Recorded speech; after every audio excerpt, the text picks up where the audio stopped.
Good Wednesday morning to you. There's a story that I want to share with you this morning. It talks about a monk who decided that he was making no spiritual progress in the monastery where he was living. In fact, he told the other monks that it was them who were holding him back. They were constantly doing things that made him angry, which of course interfered with his prayer life and his own personal development. When the monk left, he decided to go to a cave and settle in and call that his new home. And looking forward to a perfect sense of peace, he became frustrated with something trivial. He ended up taking his water jug and throwing it against the wall and breaking it into pieces. The quote is this: realizing that his anger was within him and that it would be with him wherever he went, he returned to the monastery, apologized, and was taken back.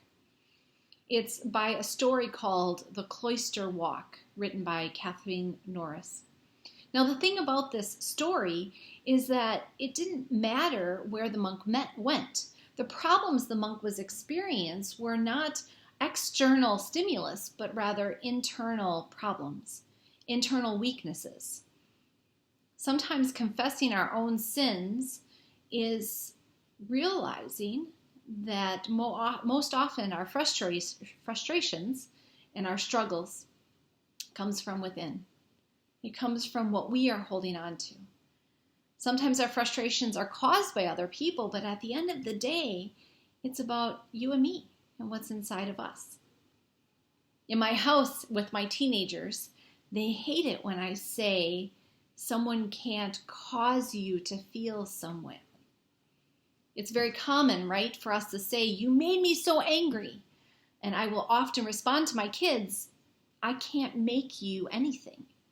I can do things that leave you feeling a certain way, and I can certainly approach you in a way that your reaction can be predicted. But your emotions are yours."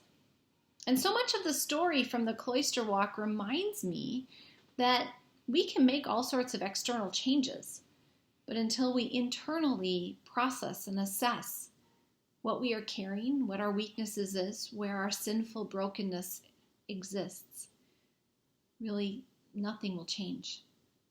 It reminds me of one of my favorite passages, which comes out of Galatians, the 2nd chapter. It's in verses 19 through 21 we read, "For through the law I died to the law, so that I might live for God. I have been crucified with Christ, and I no longer live, but Christ who lives within me. The life I now live in the body, I live by faith in the Son of God, who loved me and gave himself for me. I do not set aside the grace of God, for if righteousness could be gained through the law, Christ died for nothing." I love that. I love that idea that it's no longer I who lives, but Christ who lives within me. That's not to say you and I don't matter. It's not to say that you and I don't exist.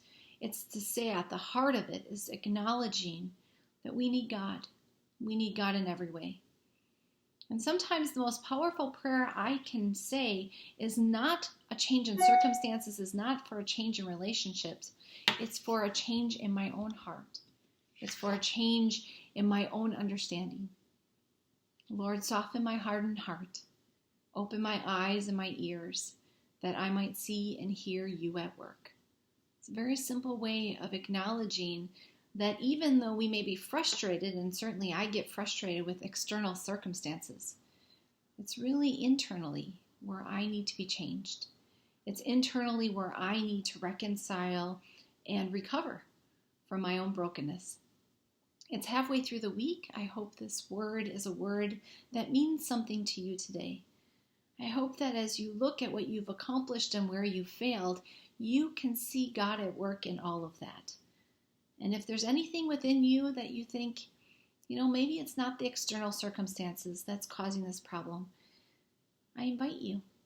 I invite you to pray as I pray. Lord, speak to my heart, soften what isn't hardened, and help me to see your will, your way.